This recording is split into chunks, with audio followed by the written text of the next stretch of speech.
Bonjour, nous présentons le cours de thermochimie pour les filières SMP et SNC du semestre 1.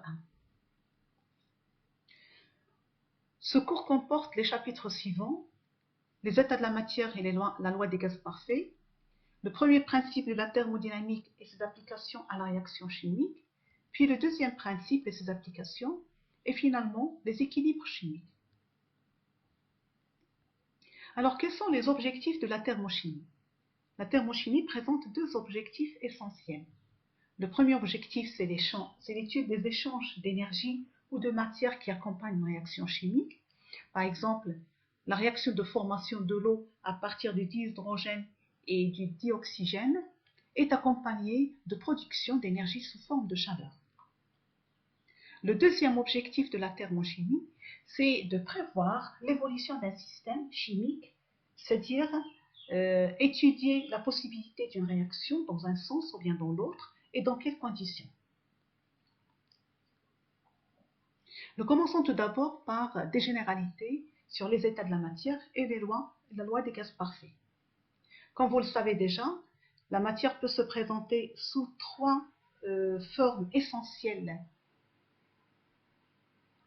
Dans la première, l'état solide, qui est caractérisé par des liaisons des molécules très serrées entre elles et qui sont quasi immobiles, presque immobiles.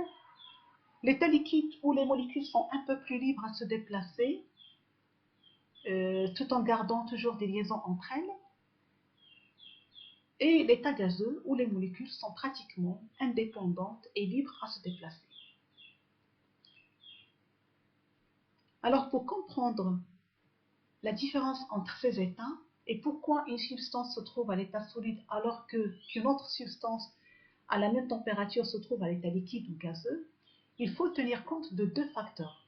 Le premier facteur, ce sont les interactions de cohésion, c'est-à-dire les liaisons qui existent entre les molécules qui constituent la substance. À l'état solide, ces cohésions, bien ces liaisons entre les molécules qui constituent le solide sont très fortes et les molécules sont quasi immobiles. À l'état liquide, ces liaisons sont plus faibles. Donc les molécules sont plus libres. Le deuxième facteur dont il faut tenir compte, c'est ce qu'on appelle l'agitation thermique. C'est le mouvement des molécules qui constituent la substance. C'est un mouvement qui dépend de la température. Donc à chaque température, les molécules vont acquérir une vitesse moyenne d'autant plus grande que la température est élevée. Et donc ces deux facteurs vont jouer en compétition. Le premier facteur essaie d'immobiliser les molécules et les lier entre elles. Le deuxième facteur essaie de séparer les molécules pour leur donner de la liberté à se déplacer. Alors, en comparant ces deux facteurs, on pourra déduire l'état de la matière.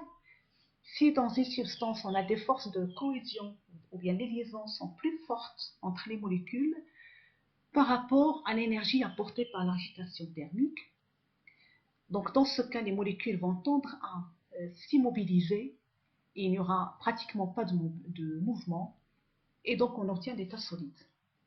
Si par contre, dans une substance, les forces de cohésion et l'agitation thermique ont pratiquement la même énergie, donc les entités sont en mouvement mais qui restent liées entre elles. Donc on obtient l'état liquide.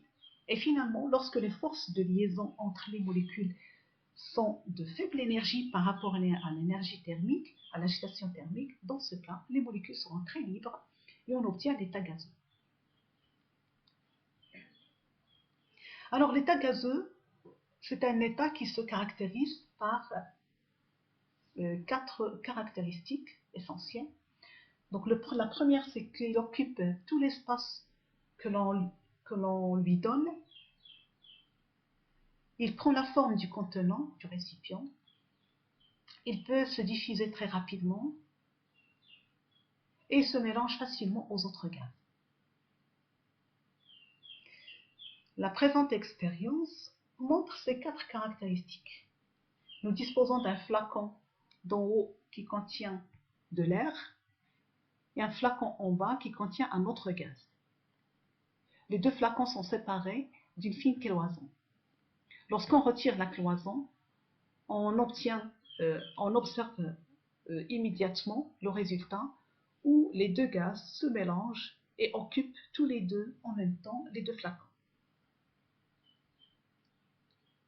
Alors un gaz parfait, c'est un gaz qui obéit à deux conditions.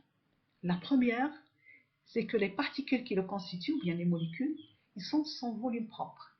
Ils ont la dimension de point. Le volume est égal à 0. La deuxième condition, c'est qu'il n'y a aucune force d'interaction entre les molécules qui constituent ce gaz.